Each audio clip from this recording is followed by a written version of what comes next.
Hello friends and welcome to the channel. My name is Ryan Abair and this is where I share my insights, and today I'm talking about easing the burden of life. And you may have come to a point in your life where you're just tired of the pain. Well, there is a way out, but it requires a reduction of effort, daily practice, and understanding. Stick around and I'm going to show you what it takes to make life easy.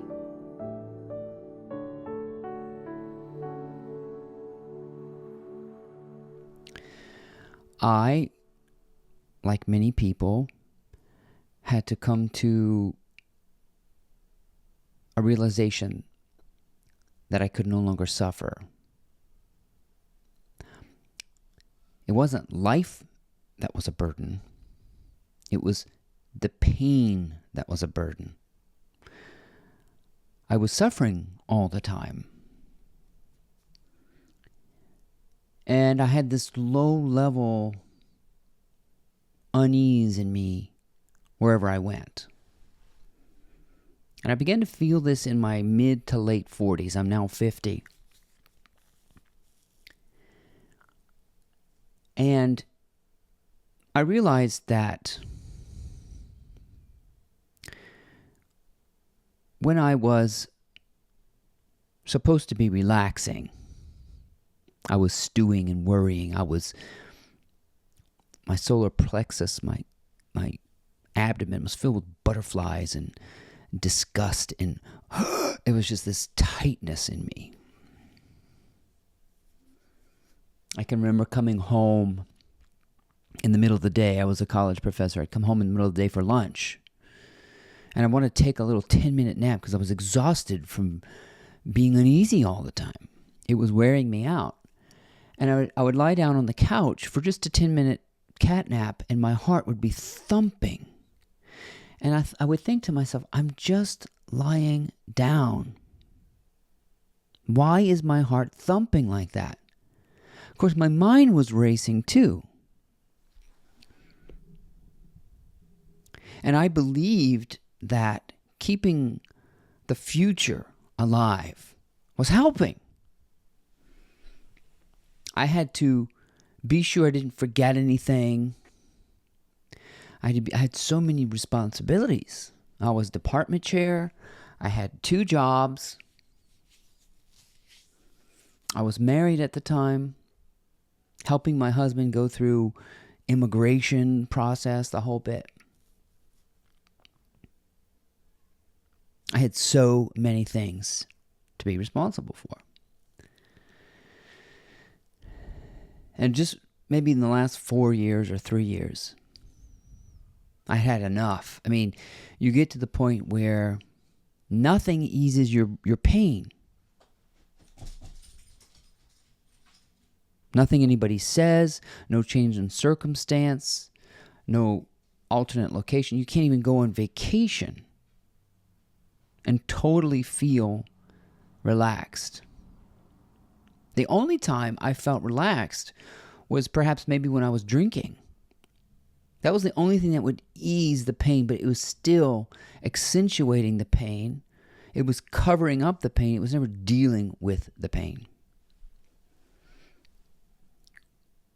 So my journey to understanding this came out of being completely fed up with pain, not my life. That's a whole different thing. Not who I was.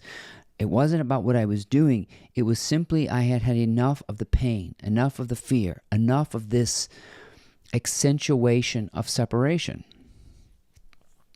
Yet, I didn't know what to do. Therapy, drugs, alcohol, you name it. I wanted the pain gone.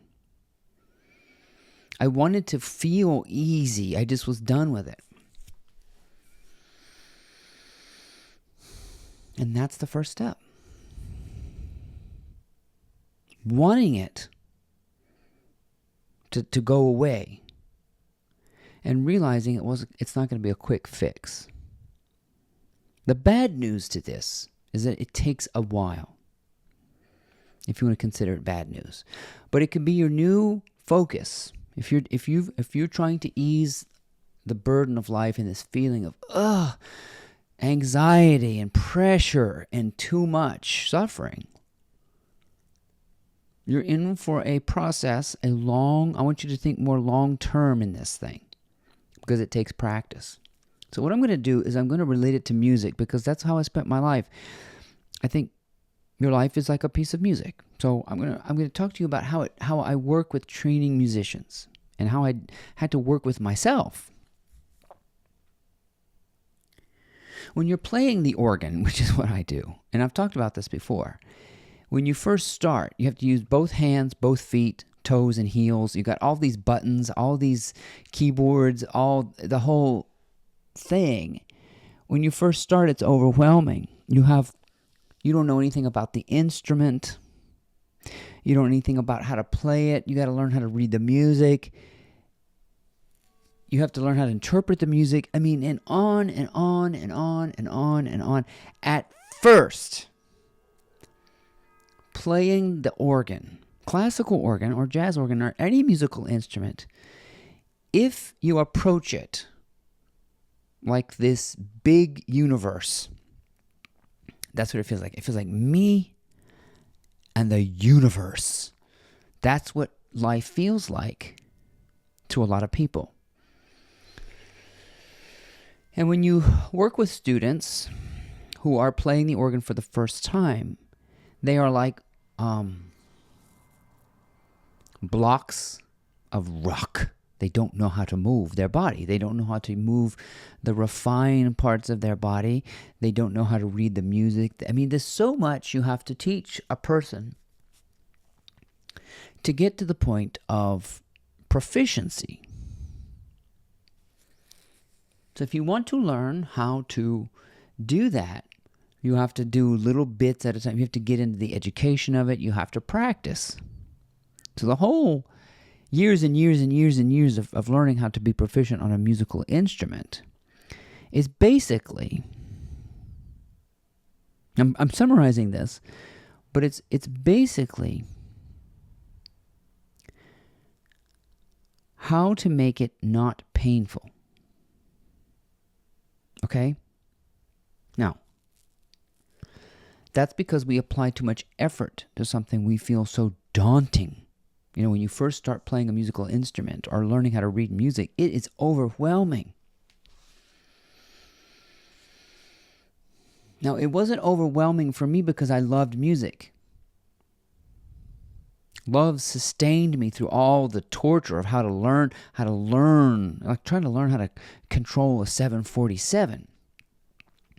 That is daunting if you just sit in the cockpit and say, here's the keys, go. You know, living is learning how to do it effortlessly in the same way as you learn to play the organ or the violin.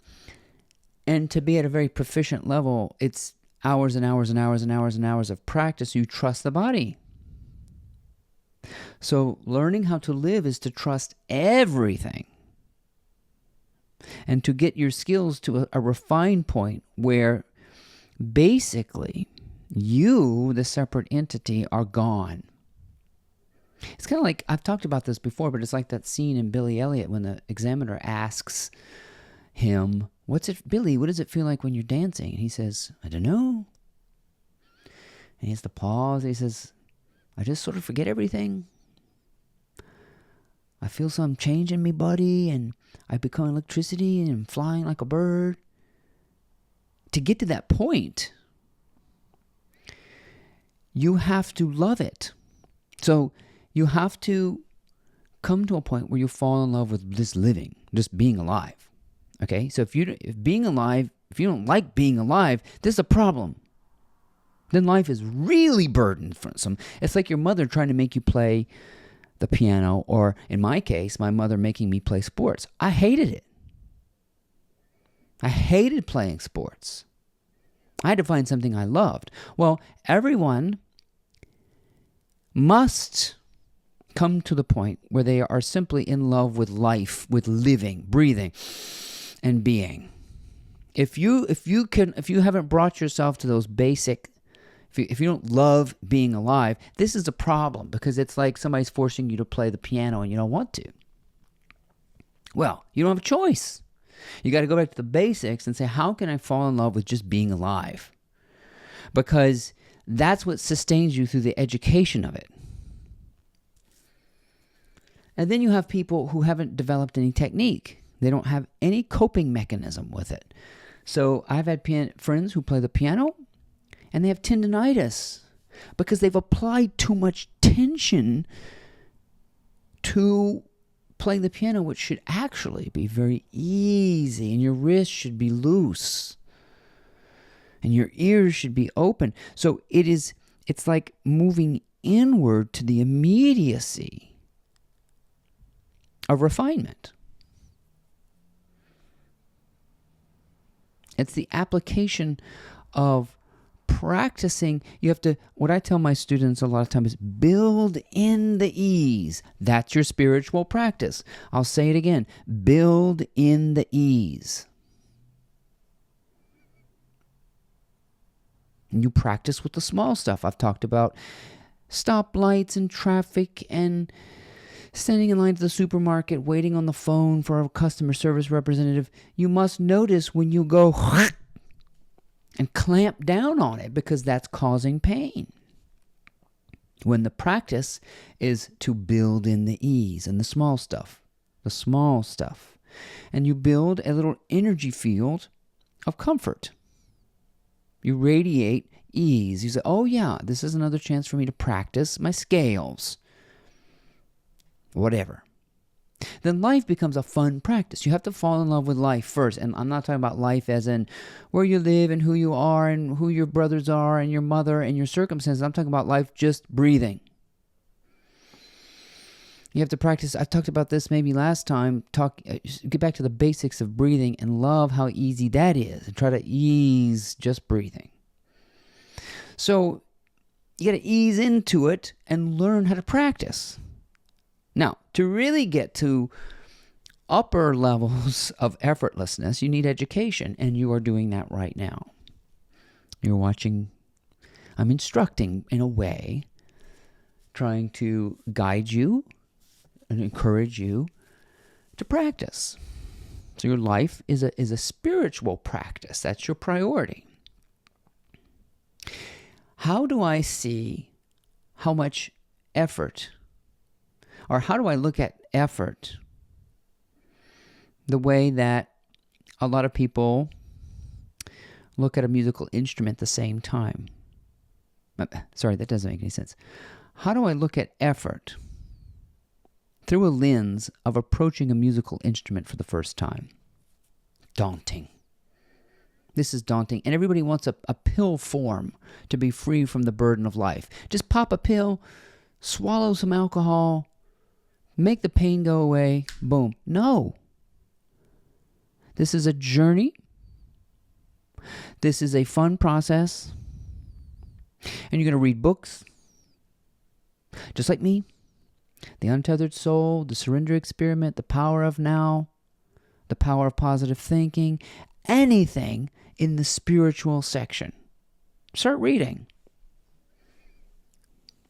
Do a lot of it. You got to be encouraged. So there's the education, and then the practice and application of it. And then as you get good at it, you can do amazing things, because you've disappeared the separate self, the ego, which is all that is. The ego is just, it's the same thing as approaching a musical instrument for the first time. Oh my God, that's so, too many hours to practice. Drama. It's overdoing it. That's what causes pain. Overreacting. Over-dramatizing. Expecting too much. Not expecting enough. You see, it's going to take as long as it's going to take. Whatever it is you're going to do, it's going to take as long as it's going to take. Whatever you're waiting for in your life, there's a divine timing. There's a divine flow. There's a pace to the universe. There's a way to the universe. that you get in line with. See, the ego is a caricature of God, which is, I don't like to say it that way, but that's the best way to think of it. In the same way that a sketch artist would draw a caricature of me, they'd probably put a big forehead, a big nose, big ears. I'm sure my character would animate or accentuate my differences. And that's what the ego does. It accentuates a story. It accentuates emotion. Everything is overblown by the ego. But your job is to approach it like you would approach a big project. Okay, I can learn this. I can learn physics. If you just jump into quantum physics and say, yeah, I'm going to learn about quantum physics, you're going to get overwhelmed. You got to start with the little things, work your way to it. Again, you got to love it. If you don't love practicing, being easy, and failing a few times, you're going to go out today and you're going to practice being easy, being calm, being comported. And what that is it's letting go of the need to control how it comes out. It's going to come out how it comes out. And our perception of control is overlaid by the ego.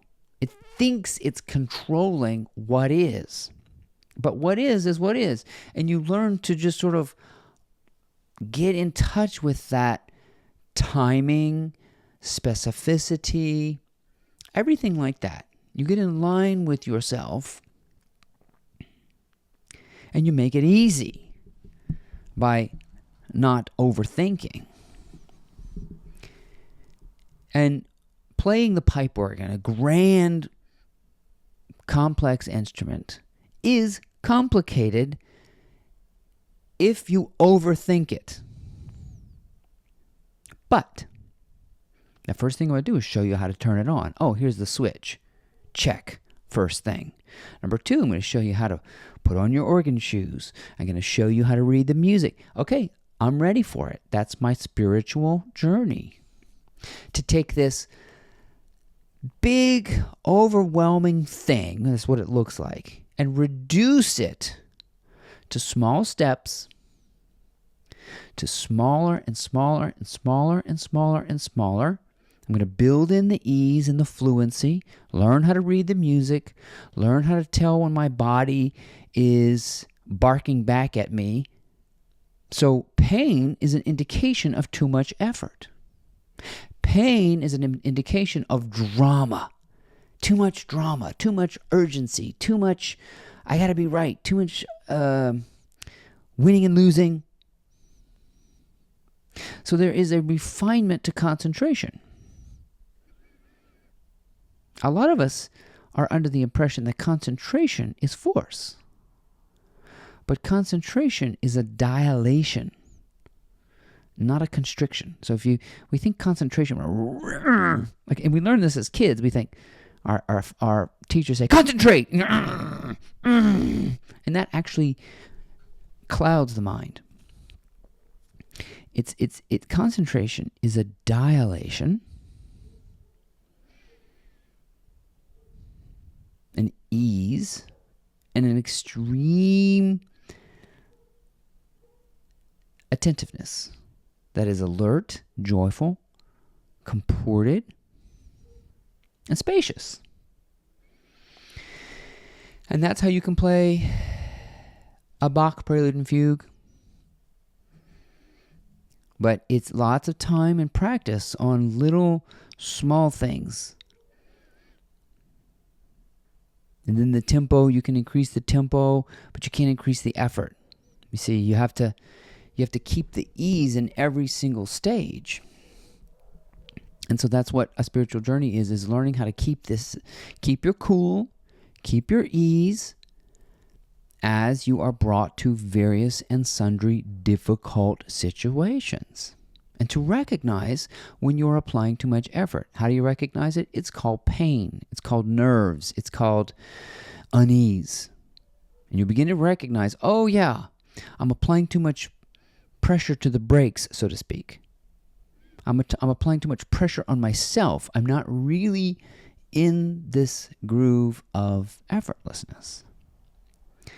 So the burden of life is a misperception of what you think it should be. So you think you should be able to write a book in a year, and you can't, and that the book is going to be written when the book is written. You see, that's its divine pace. And so your expectancy is out of alignment with what is. So you learn to kind of get out of the expectancy game, if you will. And that misalignment of what I'm thinking life should be and what life is, that's the tension I'm putting on myself. I'm not allowing life to be.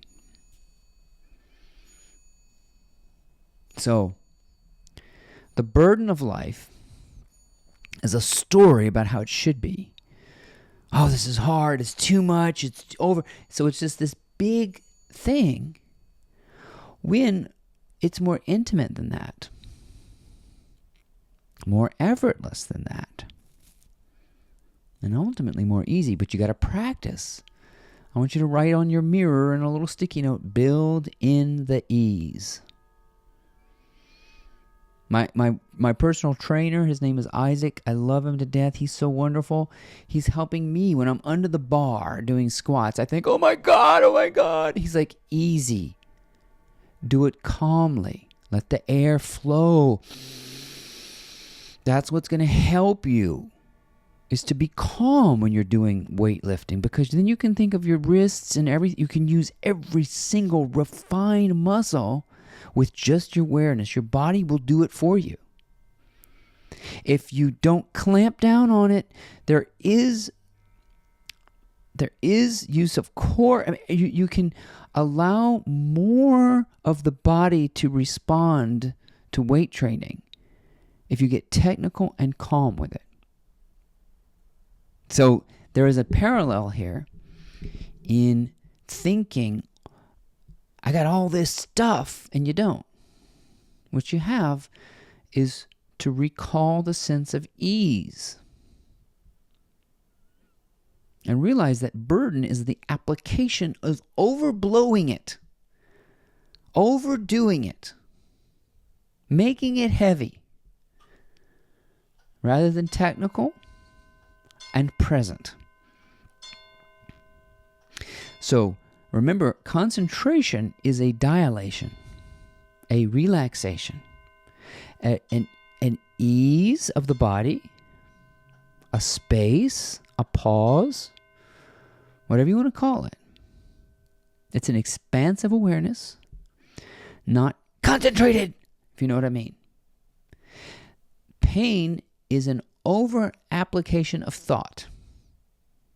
Too much thinking is usually too much overwhelm, too much information. You're trying to take in too many considerations, like the so-called future.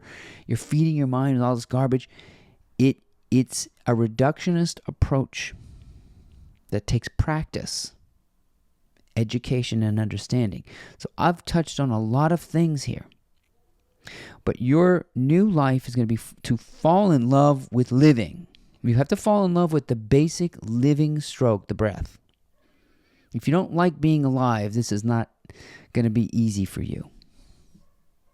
Being alive is being alive. That's it. It's not about having a life or a circumstance. It's just being alive.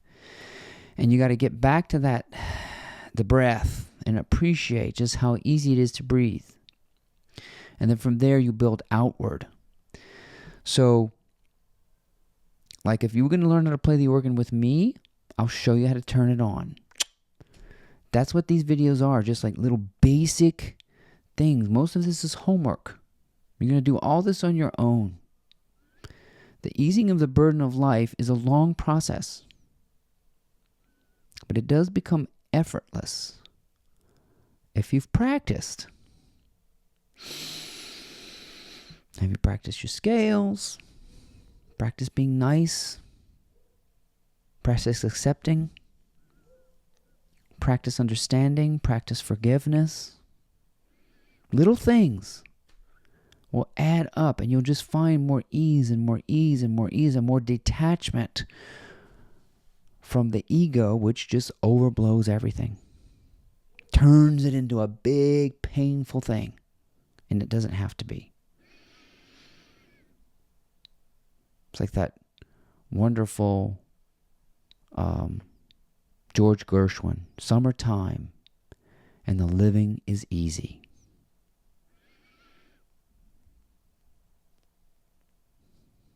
It's more intimate. It's more spacious. It's more peaceful.